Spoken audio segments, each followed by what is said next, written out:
మదర్పిత తాంబూలాది. ఈ కథ రచించిన వారు మానస గారు.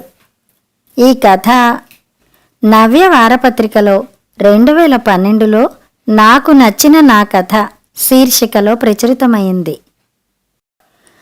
పెద్ద మామయ్య గారి అమ్మాయి పెళ్ళండి. సుజాత పండక్కి వైజాగ్ వెళ్ళి మళ్ళీ హైదరాబాద్కి తిరిగి వస్తూనే చెప్పింది ఈ వార్త. కొంచెం ఇబ్బంది పడ్డాను నేను. మనం హైదరాబాద్కి ట్రాన్స్ఫర్ అయి వచ్చిన సంగతే తెలియదట అత్తయ్యకి. పాపం ఎంతో నొచ్చుకుంది. 16వ తారీఖున వాళ్ళింట్లో పెళ్ళి. ఆ 4 రోజులు వాళ్ళింట్లోనే ఉండాలి మనం అని శాసించింది.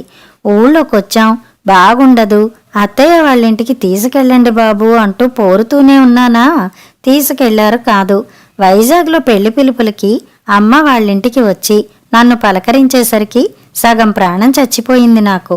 అది కాదు సుజాత, ఇంకేం చెప్పకండి. మీ చొరవలేనితనం, మడికట్టు కూర్చునే తత్వము వల్ల మా వాళ్ళందరికీ దూరం అయిపోతున్నాను. మీకు సరదా ఉండదు, కాలక్షేపము ఉండదు. అయితే నువ్వే చెప్పు, నేను మీ చుట్టాలిళ్ళకి తీసుకెళ్లేదా ఇన్నాళ్ళు? తీసుకెళ్లారు. మనం బందర్లో ఉన్నప్పుడు, గుడివాడలో ఉన్నప్పుడు తీసుకెళ్లారు. మరి మనం హైదరాబాద్ వచ్చి 2 నెలలైంది కదా, కనీసం ఒక్కసారైనా అత్తయ్య వాళ్ళింటికి తీసుకెళ్లారా? ఆహా, తీసుకెళ్లారా? ఎందుకు? భరద్వాజ గారు, అదే మీ పెద్ద మామయ్య గారు, మా ఆఫీస్కి జనరల్ మేనేజరు. అయితే ఏమిటి వెర్రిమొహన్ నువ్వును? నేను గుమస్తాగా పనిచేసే ఆఫీస్కి ఆయన జనరల్ మేనేజరు. నా బోటిగాడు ఆయన బంగళా చుట్టుపక్కల్లో నించున్న నేరమే తెలుసా?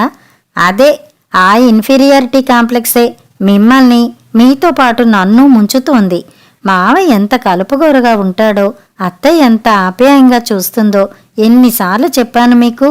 మీరు మీ ఆఫీసులో జనరల్ మేనేజరు, అన్నీ ఆఫీసులోనే వదిలేయండి. ఇంటి దగ్గర ఆయన నాకు మావయ్య, మీకు బాబాయ్. అర్థమైందా? అర్థమవుతోంది. కాబట్టి మనం 16వ తారీఖున మావయ్య వాళ్ళ ఇంట్లో పెళ్లికి 14వ తారీఖునే వెడుతున్నాం.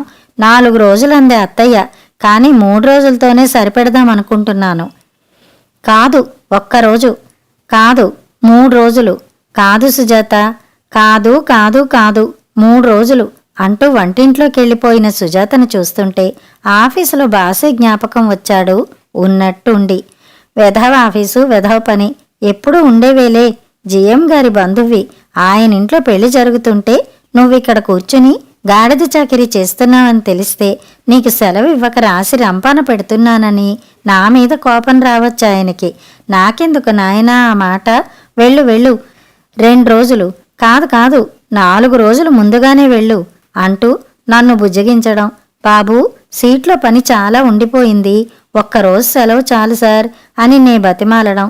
దానికి ఆయన వీల్లేదు, 4 రోజులు వెళ్ళి తీరాల్సిందే అని శాసించడం. దీనికి అంతటికీ కారణంగా ఆ రోజు పోస్టులో మా బాస్కి నాకు కూడా భరద్వాజ గారి దగ్గర నుంచి శుభలేఖలు రావడం, నా కార్డు ఆయన చేతుల మీదుగా ఏదో ప్రైజ్ తీసుకున్నట్టు నేను తీసుకోవడం, ఆఫీసులో మిగతా జనాలు దీని గురించే ప్రత్యక్షంగా పరోక్షంగా మాట్లాడుకోవడం, జిఎం ఆప్తుడిగా నా మొహానో ముద్ర పడిపోవడం, అంతా ఫ్లాష్ బ్యాక్లో జరిగిన చిన్న కథ కళ్ల ముందు మెదిలింది. 5 ఏళ్ల క్రితం మన పెళ్లి రోజుల్లోనే ఏ రోజు పెళ్ళంటే ఆ రోజే దిగేవారు జనాలు. ఇప్పుడు రోజులు ఇంకా మారిపోయాయి సుజాత. మరీ 2 రోజుల ముందు నుంచి వాళ్ళింట్లో తిష్ట వేస్తే నాకు చచ్చేంత మొహమాటంగా ఉంటుంది. కావాలంటే నువ్వెళ్ళు, 2 రోజుల ముందుగా, నేను పెళ్లినాడు వస్తాను అని చిన్న ట్రయల్ వేసి చూశాను. నిజానికి మామూలుగా అయితే సుజాత ససేమిరా ఒప్పుకునేది కాదు. ఏ ముహూర్తానా అన్నానో కాస్త బేరానికొచ్చింది.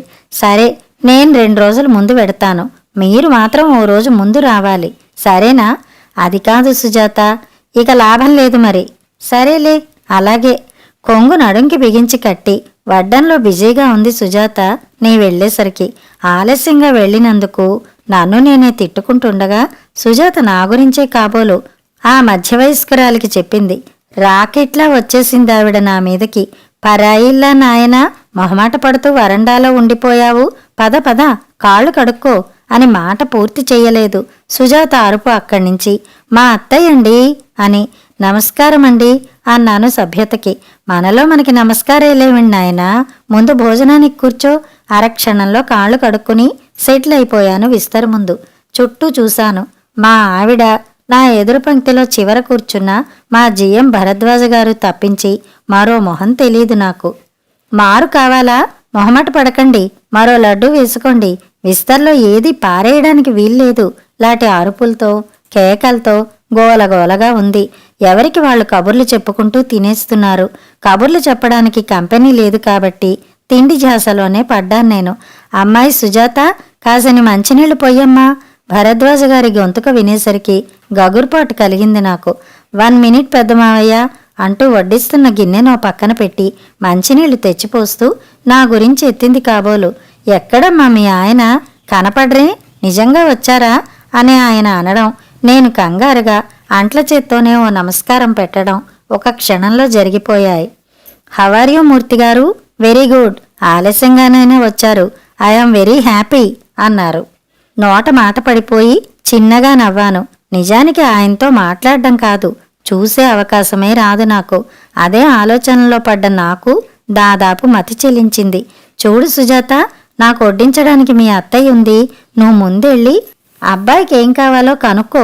మొహమాట పడకూడదండోయ్ మూర్తిగారు, ఇది మనిల్లు అని ఆయన అనేసరికి అలాగే సార్ అని నే ముసిముసిగా నవ్వే లోపల, సరి సరి సుజాత, నువ్వలా పెద్దమావయ్య చెప్పినట్టు మీ ఆయన్నే పట్టుకు కూర్చుంటే ఏవీ అందక ఆకలితో మేము గిలగిలా తన్నుకుపోవాలి అంటూ చెలోక్తి విసిరాడు. నా వైపు చిరునవ్వుతో ఓ ఆజానుబాహుడు, ఓకే చిన్నమావయ్య, అలాంటి బెంగలేం పడకు. నీకన్నీ వడ్డించిన తర్వాతే మా ఆయన సంగతి చూస్తాను, సరేనా? తిప్పికొట్టింది సుజాత. జస్ట్ జోకండోయ్ మూర్తిగారు, నిజంగా అనుకునేరు. కోడలి పిల్ల ఏమంటుందా అని జోక్ చేశాను అంటూ సంజాయిషిగా నా వైపు తిరిగాడాయన. చిన్నమావయ్య అని మా ఆవిడ సంబోధించింది కాబట్టి ఆయన భరద్వాజ గారి తమ్ముడుగా గుర్తించడం అంత కష్టం కాలేదు నాకు. సమాధానంగానో అవ్యక్తమైన నా ఆవేదనగానో ఎలా సరిపెట్టుకున్నాడో ఆయన నాకు తెలీదు గాని, గో అహెడ్ సార్ అనేశాను. హహహా అంటూ కనుబొమ్మలెగరేశాడాయన. సుజాత, ఈ వడ్డన కార్యక్రమం నే చూస్తా గాని సాయంత్రం టిఫిన్ కాఫీ సంగతి ఏం వెలగబెట్టేస్తున్నారో వంటవాళ్ళు, నువ్వోసారి చూసిరా అమ్మా. అలాగే అత్తయ్య. క్షణంలో మాయమైంది సుజాత. నాకు బాగా పరిచయం ఉన్న ఒక్క మొహం ఉన్నట్టుండి కనుమరుగవగానే కాస్త ఇబ్బంది ఫీలయ్యాను. బుర్ర వంచుకుని తిండి మీదకి పోనిచ్చాను దృష్టి. పులిహోర రాసి రాసిలా వడ్డించిందో మహాతల్లి. వద్దండి వద్దండి అని మొరపెట్టుకోపోయాను. అల్లుణ్ణి సరిగా చూడలేదని మా అమ్మాయి అలిగిందంటే మా దుంప తెగిపోతుంది నాయనా, మొహమాట పడకు, నెమ్మదిగా తిను అంటూ మరో గరిటెడు పులిహార వడ్డించేసిందావిడ. ఇంతలో హడావిడిగా వచ్చేసిందో 18 ఏళ్ల అమ్మాయి. పిన్ని పిన్ని, మల్లెపూలు వాడొచ్చాడు, ఎన్ని మూరలు తీసుకోమంటావు?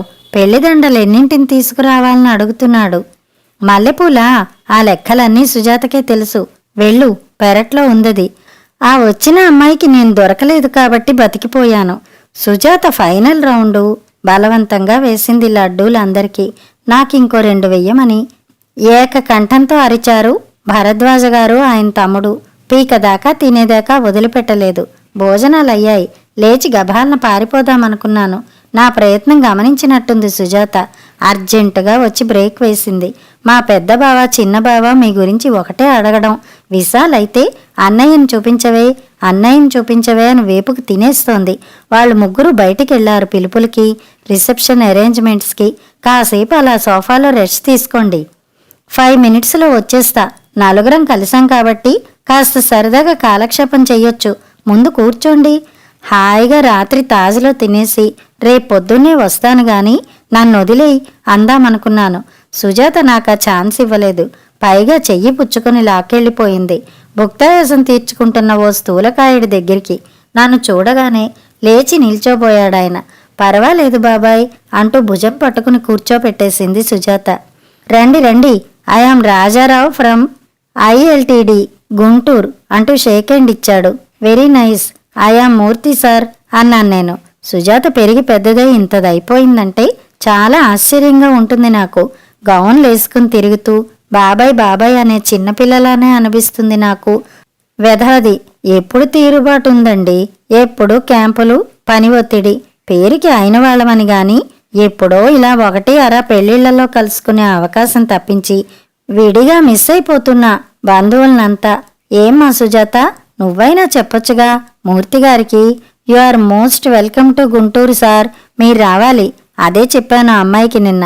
థ్యాంక్ యూ, తప్పకుండా వస్తాం సార్. వైనాట్ సార్, పెళ్లి కాగానే నాతో వచ్చేయండి, 4 రోజులు ఉండి వెడుదురు గాని. Thank you for your invitation. వెంటనే రావడానికి చిన్న చిన్న ఇబ్బందులు, మరోసారి వస్తాంగా. Promise sir. చూసావుగా సుజాత, మీ ఆయన ప్రామిస్ చేశారు, అది ఆయన నిలబెట్టుకున్నట్టు చూసే బాధ్యత నీది. ఓకే బాబాయ్. భుక్తాయాసానికి సోఫాలో చేరబడ్డాను. చిన్న కునుకులా పట్టింది. ఏమండి, చిన్న మామయ్య వచ్చాడు మీకోసం అంటూ సుజాత హడావిడిగా వచ్చేసరికి తుళ్ళిపడి లేచాను. మూర్తిగారు, మిమ్మల్ని చూడగానే అనుకున్నాను మీరు బ్రహ్మాండంగా చెస్ ఆడగలరని. Am I correct? ఏమా, మీ ఆయన చెస్ ఆడతారు కదూ అని అడిగాను సుజాతని. ఛాంపియన్ మావయ్య అంది. అంతే, వచ్చేశాను. రండి, ఓ ఎత్తు వేసుకుందాం. మీరు పెళ్లి హడావిడిలో ఉండగా. ఓ డోంట్ వరీ, పెళ్ళంటే ఆడవాళ్ల వ్యవహారం అండి. అందులోనూ సుజాత మన తరఫున అన్నీ చూసుకుంటుంటే మనకి రెస్టే కదా. What do you say Sujatha? ఆడండి, పాపం మామయ్యకి చెస్ అంటే భలే సరదా. Okay, done, that's good. Sujatha, మేం మేడ మీద గదిలో కూర్చుని ఆడుకుంటూ ఉంటాం గాని ఆరారా టీ పంపించు, లేకపోతే గిలగిలా తన్నుకు చేస్తా. ఏమిటో ఎక్కడికో ప్రయాణం చేయించేస్తున్నావు మూర్తిగారిని. చాంద్రాయణమా? భరద్వాజ గారు నవ్వుతూ వచ్చారు తాంబూలం వేసుకుంటూ. కాదు, మూర్తిగారు చెస్సులో ఎక్స్పర్ట్ అట. ఓ ఎత్తు వేద్దామని ప్రయత్నం. వెరీ గుడ్ కాదు, నువ్విక్కడెక్కడైనా సోఫాలో అడ్జస్ట్ అవ్వు. మేడ మీద నీ రూంలోనే మా ఆట, తెలిసిందా? అన్యాయంరా, 2 రోజుల నుండి నిద్ర లేదు, మళ్ళీ రాత్రంతా కూడా నిద్రుండదు. ఓ అరగంట నడుం వాల్చనండి నన్ను, ఆ తర్వాత మీ ఇష్టం. వారిని రెస్ట్ తీసుకోనండి సార్, ఇక్కడే కూర్చుందాం మనం. అలా కుదరదు, మీకు తెలీదు మూర్తిగారు, అలా వీర్లేదు. నా మాట మీ ఆయన మాట వినట్లేదు చిన్నమావయ్య. నువ్వైనా చెప్పవే సుజాత. పోనీ చిన్నమావయ్య, డ్రాయింగ్ రూంలో ఆడుకోండి. చదరంగం ఏసీ రూంలోనే ఆడాలి, అది రూలు. అదీ కాక నిద్రకైనా డిస్టర్బెన్స్ కలగొచ్చు గాని చెస్సు కలగకూడదు. అండర్స్టాండ్? ఆయన దారి ఆయన్ని చూసుకొని పదండి మూర్తిగారు, ఆలస్యం అయిపోతోంది. నిస్సహాయంగా మిగిలిన భరద్వాజ గారిని చూస్తే జాలేసింది. పద పెద్ద మావయ్య, నీకు బ్రహ్మాండమైన చోటు చూపిస్తా. రెస్ట్ తీసుకోవడానికి అరగంట కాదు, గంటన్నర పడుకోవచ్చు హాయిగా. మా తల్లి ఓ తలగడ ఇచ్చి ఫ్యాన్ ఉన్న గదిలో నన్ను పడేసి తలుపు తాళం వేసేసి ఆ తాళాలు నీ దగ్గరే భద్రంగా ఉంచుకుని ఓ గంట ఆగి వచ్చి తీయమ్మా, నీ పేరు చెప్పుకుని కాస్త నడుం వాలుస్తాను. మళ్ళీ ప్లేస్ పోతుంది, త్వరగా రావాలి మరి అంటూ పక్క హాల్లోకి తిరిగింది సుజాత. యేసుప్రభు వెనకాల గొర్రె పిల్లలా వెళ్లారు భరద్వాజ గారు. ఇంకా చూస్తూ నిల్చుంటారే, అన్నయ్య సెటిల్ అయ్యాడు కదా, పదండి, ఇప్పటికే ఆలస్యం అయిపోయింది. ఓకే పదండి. తల్లి, నీ మాటే నమ్మాలి. ఆరా టీ పోస్తానన్నావు, 2 గంటలయింది. టీ కాదు కదా, మంచినీళ్లు కూడా లేవు. టీ లేకపోతే నా బుర్ర పనిచేయదు. దాంతో మీ ఆయన 3 సార్లు ఆట కట్టించాడు నన్ను. సారీ చిన్నమావయ్య, కానీ నీకో జోక్ తెలుసా? కాఫీలు టిఫిన్లు సప్లై చేసేస్తుంటే నువ్వు అర్ధరాత్రి అయినా లేవని పెద్ద మావయ్య మంచినీళ్లు కూడా ఇవ్వద్దని ఆర్డర్ వేశారు కదూ పెద్ద మావయ్య. 100కి 100 పాళ్ళు అంతేరా. సారీ మూర్తిగారు, మా వాడితో పాటు మీకు కాఫీ టీ లేకుండా చేశాను. భరద్వాజ గారు నొచ్చుకున్నారు. పర్వాలేదు సార్, నాకు అలవాట్లేదు. ఆయన అలాగే అంటారులేమ్మా. నువ్వు వెళ్ళి అర్జెంటుగా కాఫీలు ఏర్పాటు చెయ్యి. వాళ్లతో పాటు నాకు ఓ గ్లాసుడు కాఫీ పోసావంటే. ఇన్ 1 మినిట్ సుజాత మాయమైపోయింది. చూడండి మూర్తిగారు, కాఫీ తాగిన తర్వాత మన తడాకా చూడండి. వరుసగా 6 సార్లు ఆట కట్టిస్తా మిమ్మల్ని. అలాగే. ఓకే దెన్, బాత్రూంకెళ్తున్నా, 1 మినిట్లో వస్తా. తోస్మి, మీరు అలాగే అనేసారా? ఆందోళనగా అన్నారు భరద్వాజ గారు. ఏం సార్ అనేశాను. దొరికిపోయారు మూర్తిగారు, ఇంకా అర్ధరాత్రి అయినా వదలడు మిమ్మల్ని. అవతల మనకి ముహూర్తం దగ్గర పడిపోతోంది కదా. వేరీజ్ కాఫీ లవర్ చిన్నమావయ్య అంటూ ట్రేలో 3 కాఫీలు పట్టుకొచ్చింది సుజాత. భరద్వాజ గారు నాకొకటిచ్చి ఆయన ఒకటి తీసుకున్నారు. చిన్నమావయ్య ఏడండి బాబు? బాత్రూంకెళ్ళాడమ్మా. కాఫీ అని గోల పెట్టాడు, చల్లారిపోతుంది. టైంకి లేకపోతే అంతే మరి. వాట్ డూ యూ సే మూర్తి గారు? నవ్వాను. సార్, నేనే మిమ్మల్ని అడుగుదాం అనుకున్నాను. సుబ్బారావు గారు వస్తే ఏం చెప్పమంటారు సార్? అమ్మో, భలే గుర్తు చేశారు. కాఫీ ధ్యాసలో పడి దాని సంగతే మర్చిపోయాను. మీరే ఎలాగో మేనేజ్ చేసేయండి. నా మాట వినడు మావాడు. అసలు విషయం ఏమిటి? ఏముందమ్మా, చెస్సు. మీ ఆయన వరుసగా 6 ఆటలు ఓడిస్తాట. పాపం ఆయన దొరికిపోయారు. ఓ పక్కన ముహూర్తం టైం దగ్గరకు వచ్చేస్తోంది కదా, అది. ఓకే సార్, ఓ పని చేస్తా. తప్పుడు ఎత్తులు వేసి నేనే చెక్ అయిపోతా గబగబా. తప్పండి. చిన్నమావికి చెస్ అంటే వెర్రి ప్రాణం. మోసం చేయడం దారుణం. దారుణం లేదు, గీరుణం లేదు. నువ్వుండు బాబు. మూర్తిగారు, ఆ పని చేసి పుణ్యం కట్టుకోండి. Yes sir. సుజాత, విడిది కాఫీలు వెళ్ళాయా? అంతా రెడీ అత్తయ్య. ఇంకా మీ మావయ్య అలా కూలబడి కూర్చుంటే పనులు జరగవు. లెమ్మను. నే పని మీదే ఉన్నానోయ్, అరవకు. సుజాత, ముహూర్తం దగ్గరకు వచ్చేస్తున్న కొద్దీ నాకు దడగా ఉందమ్మా. ఎవరికి వాళ్ళు కాళ్ళు జాపు కూర్చుంటే భోజనాలు ఎప్పుడవుతాయి? ఎప్పటికి తెములుతాము? బ్లడ్ ప్రెషర్ కాదు గాని నువ్వు ఊరికే వర్రీ అయిపోతున్నావత్తయ్య.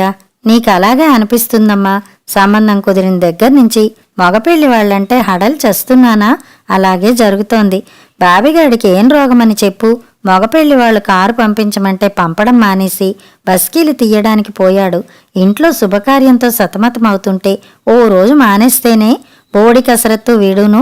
ఉన్న 2 కార్లతో పాటు అద్దె కారులో 2 పెట్టుకున్నది పూజ చేయడానికా? పెళ్లికొడుకు బావగారు మీ ఆయన ఫ్రెండు కాబట్టి సమయానికి ఆయన చక్రం అడ్డువేసి గొడవ రాకుండా చూసేడు గాని, లేకపోతే వాళ్ళు అలిగి కూర్చుంటే చచ్చేవాళ్ళం కదా. ఇలాంటి చిన్న చిన్న విషయాలు పట్టించుకోకూడదత్తయ్యా. నువ్వు వెనకేసుకు రాకమ్మా. వీళ్ళందర్నీ అక్కయ్య పెళ్ళి అన్న జ్ఞానముందా విమలకి? ఊరికే ఫ్రెండ్స్ అంటూ వాళ్ళని పట్టుకు కూర్చుంది. విస్సుగాడేమో వాళ్ళ ఆఫీస్ వాళ్ళెవరో వస్తారట. స్టేషన్కి పోయి కూర్చున్నాడు. మీ మావయ్య సరే సరే పందిట్లో కూర్చుని బాతా కాని. అత్తయ్య, మై డియర్ అత్తయ్య, నీ పేరు శాంత. కనీసం దానికోసమన్నా శాంతంగా ఉండాలి నువ్వు. అదొక్కటే తక్కువ ఈ బతుక్కి. చూడు సుజాత, పొద్దున్నుంచి ఒకటే హైరానాలో ఉన్నావు. చేసి చేసి నీకు శోష వచ్చిందంటే నాకు కాళ్ళు చేతులు ఆడవు. నువ్వు ముందు అర్జెంటుగా వేన్నీళ్లు స్నానం చేసేసి ముందే 4 మెతుకులు తిని మేడ మీదకెళ్ళి నడుం వాల్చి కాసేపు. ఈ పూటకి వడ్డన, ఇక్కడి పనులు, మిగతా అంతా చూసుకుంటారు. ముహూర్తం 1:30 కాబట్టి 11ంటికి నువ్వు మేడ దిగొచ్చినా చాలు. వెండి, బంగారం, లాంఛనాలు, మధుపర్కాలు, మనం ఇచ్చుకునేవి, పుచ్చుకునేవి అన్నీ దగ్గరుండి నువ్వు చూసుకుంటేనే నిబ్బరంగా ఉంటుంది నాకు. పీటల మీద కూర్చున్నాక నీ లేవగలనా ఏమన్నానా? అలాగే అత్తయ్య. అలాగే కాదు, ముందు అర్జెంటుగా స్నానం చేసేసిరా. సగం చిరాకు వదులుతుంది. ఇదిగో ఇప్పుడే వెడుతున్నా. నీచదరంగం పాడుగాను. సుబ్బారావు, ఇక అబ్బాయిని వదులుతావా? భోజనాల వేళ అయింది. ఉండొదినా, ఆట మంచి పట్టులో ఉంది. పట్టు కాదు, నీకు పిచ్చి పట్టింది. బాబు, మూర్తి మా మరిత్తో కూర్చుంటే తెల్లారిపోతుంది గాని నువ్వు లేనాయనా భోజనాలకు కూర్చుంటారు అందరూ. అలాగేనండి. అన్యాయం మూర్తిగారు. డోంట్ వరీ, మళ్ళీ కూర్చుందాం. సరే, ఎత్తు అలాగే ఉంచేయండి. భోజనం అయిపోగానే మళ్ళీ కూర్చుందాం. పెళ్ళైపోయింది కదా అని మీరు జారుకుంటే ఎలా సార్? రేపు మధ్యాహ్నం లంచ్, సాయంత్రం రిసెప్షను, పాట కచేరీ అన్నీ అయిన తర్వాత ఎల్లుండి వెడుదురుగాని. ప్లీజ్.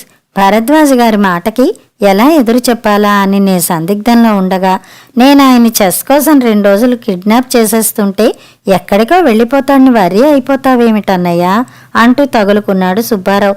ఇప్పటికైనా మంచి పని చేస్తున్నందుకు నిన్ను అభినందించకుండా ఉండలేనురా సుబ్బి అన్నారు భరద్వాజ గారు. అర్థం కానట్టు చూశాడు సుబ్బారావు. మా వాడు చిన్న ట్యూబ్లైట్లేండి అన్నారు భరద్వాజ గారు నా వైపు చూసి. పదండి మూర్తిగారు, ఎత్తుకి టైం అయిపోయింది. కాదు కాదు, లేట్ అయిపోయింది అంటూ జరజర లాక్కుపోయాడు సుబ్బారావు.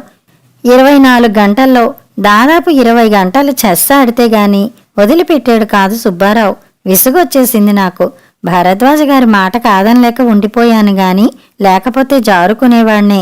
స్టేషన్కి వెళ్ళొస్తా అని సుబ్బారావు బయటికెళ్లడం ఎంతో రిలీఫ్ ఇచ్చింది నాకు. ఇదే టైం పారిపోదాం అనుకుంటే సుజాత కనబడలేదు. బిజీగా ఉంది లోపల. కాఫీ తాగుతూ పేపర్ తిరిగేస్తున్నా. మూర్తిగారు అంటూ ఎదురుగా నిల్చున్నారు భరద్వాజ గారు. సార్ అని లేవబోయాను. కూర్చోండి కూర్చోండి అంటూ ఖరీదైన ప్యాంటు, షర్టు, గుడ్డలు నా భుజం మీద కప్పారు. ఎదురు చెప్పే టైం లేదు. వంగి నమస్కారం పెట్టాను. May God bless you dear అంటూ లేవదీసి షేక్ హ్యాండ్ ఇస్తూ, క్షమించండి, మిమ్మల్ని చాలా ఇబ్బంది పెట్టాను అన్నారు. చాచా, అదేం లేదు sir, it's a pleasure. Okay, ఇంకో చిన్న కోరిక, మన్నిస్తారు కదూ? ప్లీజ్ ఆజ్ఞాపించండి సార్. ఏం లేదు, ఊళ్ళోనే అనుకోండి, అమ్మాయి మనుగుడుపులికి వెళ్ళాలి. దాంతో సుజాతను పంపిద్దామని నేను మా శాంత అనుకుంటున్నాం. ప్లీజ్. తప్పకుండా సార్, అలాగే. మరో బుల్లి కోరిక కూడా కోరనా? మీరలా అంటుంటే బాధగా ఉంటుంది నాకు. శాసించండి సార్. మరి మీరీ 3 రోజులు ఇక్కడే ఉండాలి. లేదు సార్, మళ్ళీ వస్తా. ఇంతలోనే మాట తప్పుతున్నారు. అబ్బే లేదు సార్, అలాగే అలాగే సార్, ఇక్కడే ఉంటా. Thank you very much. Bharadwaj గారు వెళ్ళిపోయారు. జిఎం ఇల్లన్న భయము, పెద్దవాళ్ల ముందర వినయము రెండూ చేరి సిగరెట్టు తాగే కోరిక అణిచివేశాయి. పిచ్చెత్తిపోయినట్టయింది. జేబులో నలిగిపోయిన ఒకే ఒక్క విల్స్ సిగరెట్ తడిమి చూసుకోగానే అమృతంలా స్ఫురించింది. నెమ్మదిగా మెట్లు దిగి వరండాలోకి వచ్చాను. ఎవరూ చూడకుండా లాన్స్లోకి వెళ్లి వెలిగించాను. నా సుఖాన్ని వర్ణించలేను. హాయి అయిన వాతావరణంలో చాలా హాయిగా ఎంజాయ్ చేశాను సిగరెట్టుతో. వెనక్కి తిరిగి వస్తుంటే భరద్వాజ గారి గొంతుక సన్నగా వినిపించింది. గుండె ఆగినంత పనైంది నాకు. చుట్టూ చూశాను. లాన్స్లో లేరు. మళ్ళా వెనక్కి తిరిగి చూస్తే పక్క రూమ్ కిటికీలోంచి కనిపిస్తున్నారు. ఆయన వెనక్కి తిరిగి ఉన్నారు కాబట్టి నన్ను చూడకపోవడం నా అదృష్టంగా భావించాను. సుబ్బారావు, రాజారావు, భరద్వాజ గారు కబుర్లు చెప్పుకుంటున్నారు. అన్నయ్య, ముందు నా డౌట్ తీర్చు. సుజాత్ ఎవరు? అది చిన్నమావయ్య చిన్నమావయ్య అంటూ కలుపుగోరుగా వచ్చేస్తే ఎవరమ్మాయ అనడం దారుణంగా భావించి, హలో హవార్ యూ సుజాత అనడం మొదలెట్టి, ఏమే కోడలు పిల్ల దాకా వెళ్ళింది నా వ్యవహారం. Who is she? వెర్రి మొహమా, ఆ మాత్రం తెలీదురా నీకు? మన పురుషోత్తం బావగారి కూతురు అన్నాడు రాజారావు నవ్వుతూ. నీ మొహం, పురుషోత్తం బావ కూతురు పెళ్ళై అమెరికా వెళ్ళి 3 నెలలు అయింది. ఇది సుబ్బరామయ్య కూతురు అనుకుంటా.